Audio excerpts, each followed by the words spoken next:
Welcome to our channel. నేను మీ సరిత, పిల్లలకు habit building and life skills కోచ్ని. మీరు ఎప్పుడైనా ఇలా అనుకున్నారా? మా పిల్లలు ప్రయత్నిస్తున్నారు కానీ ఏం మార్పు రావట్లేదని. అదే అలవాట్లు, అదే మొండితనం. మీకు నిజంగా చాలా మనసులో భయంగా అనిపిస్తుంది కదా, అసలు పిల్లవాళ్ళు మారతారా లేదా అని. కానీ మనం కూడా అంతే కదా, జిమ్లో జాయిన్ అవుతాము, డైట్ స్టార్ట్ చేస్తాము, కొన్ని రోజులు వాటిని ఫాలో అవుతాము. తర్వాత ఆ మోటివేషన్ ఏమైపోతుంది? ఎందుకు మనం ఫాలో అవ్వట్లేదు? ఏమైనా మనలో ప్రాబ్లం ఉందంటారా? కాదు. మరి ఇంకేంటి? తెలుసుకోవాలనుకుంటే ఈ వీడియోని స్కిప్ చేయకుండా చివరి దాకా చూడండి. మన న్యూరో సైన్స్ ఏం చెప్తుందంటే, పిల్లలు ఏదైనా స్టార్ట్ చేసినప్పుడు దాన్ని ఆపకుండా కొనసాగించాలి అంటే ఎలా చేస్తే వాళ్ళలో ఆ చేంజ్ వస్తుంది అనేది ఈ వీడియో ద్వారా నేను స్పష్టంగా చెప్తాను. మీ అందరికి ఈరోజు ఒక స్టోరీ చెప్తాను. ఒక వ్యక్తి ఉండేవాడంట. అతని పేరు స్టీవ్ మార్టిన్. అతను ఒక కమీడియన్.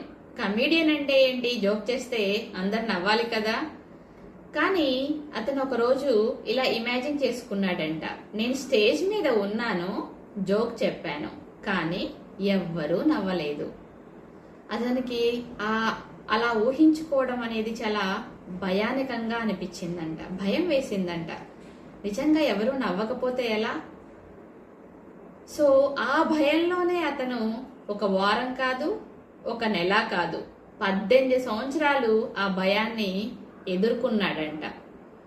తర్వాత తాను ఇలా అడిగాడంట, ఎలా అతను ఆ భయాన్ని ఎదుర్కొన్నాడు అంటే 10 సంవత్సరాలు అతను ఆ భయాన్ని ఓవర్కమ్ చేయటానికి నేర్చుకున్నాడు. తర్వాత 4 years దాన్ని మెరుగుపరుచుకున్నాడు. తర్వాత 4 years అతను సక్సెస్ఫుల్ కమెడియన్ గా అయ్యాడంట. ఇప్పుడు మీ అందరికీ ఒక ప్రశ్న, అతను అంత భయాల్లో ఉండి కూడా ఎందుకు ఆగిపోలేదు? మన న్యూరో సైన్స్ ఏం చెప్తుంది అంటే, మన బ్రెయిన్కి 2 విషయాలు నచ్చవంట. ఏంటది? గోల్డీలాక్స్ రూల్ ప్రకారం అతి సులభమైన పనులు, అతి కష్టమైన పనులు, ఈ 2 మన బ్రెయిన్కి నచ్చవంట. మన బ్రెయిన్కి నచ్చేదేంటి మరి? మన బ్రెయిన్కి నచ్చేదేంటి అంటే కొంచెం కష్టంగా ఉండాలి, కానీ అది మనం చేయగలిగేలాగా ఉండాలి.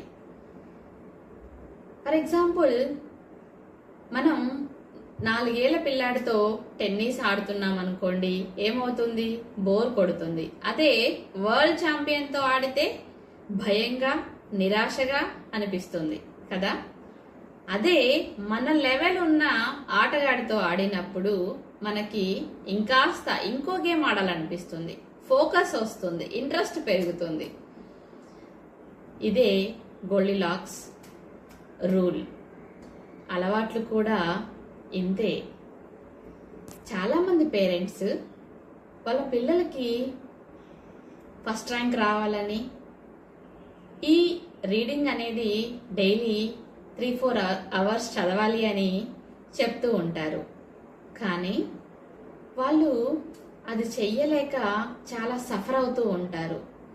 ఎందుకు?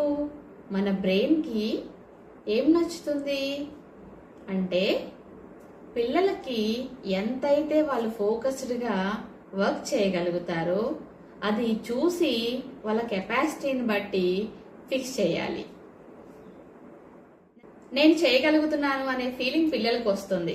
మన బ్రెయిన్కి ఒక మంచి అలవాటు ఉంది. ఏంటంటే అది ప్రోగ్రెస్ మాత్రమే బిలీవ్ చేస్తుంది. ఎప్పుడైతే పిల్లలు నేను చేయగలుగుతున్నాను అనే భావన కలుగుతుందో అప్పుడు వాళ్ళకి ఇంకా చేయాలనిపిస్తుంది. ఈ ఫీలింగ్ని ఎలా పొందవచ్చో కొన్ని టెక్నిక్స్ ద్వారా ఇప్పుడు తెలుసుకుందాం. పిల్లలు ఏదైనా స్టార్ట్ చేసినప్పుడు క్యాలెండర్లో టిక్ మార్క్ పెట్టుకోమనండి. దాన్ని వారం రోజులు కొనసాగించిన తర్వాత వాళ్ళ రిజల్ట్ని కాకుండా పిల్లల యొక్క ఎఫర్ట్స్ ని అప్రిషియేట్ చేయండి. వాళ్ళ ఎఫర్ట్స్ ని అప్రిషియేట్ చేసినప్పుడు పిల్లలకి మళ్ళీ మళ్ళీ దానిని చెయ్యాలనిపిస్తుంది. ఇలాంటి చిన్న చిన్న విన్స్ ని సెలబ్రేట్ చేయండి. మన బ్రెయిన్ కి కావాల్సింది ఏంటి అంటే ఎప్పుడు కూడా మళ్ళీ మళ్ళీ చేయాలనేటువంటి భావన కలగాల. అప్పుడు మాత్రమే అది మనల్ని ముందుకు తీసుకెళ్తుంది. అలవాట్లు అనేవి బోరుగా కాకుండా ఇంట్రెస్టింగ్ గా అనిపిస్తాయి. ఇదే మోటివేషన్ ఫ్యూయల్. మోటివేషన్ అంటే ఏంటి అంటే లాంటిది. చార్జ్ చేసినప్పుడు ఫుల్ పవర్ వస్తుంది. అదే ఫుల్ డే చార్జ్ చేస్తే అది పేలిపోతుంది కదా.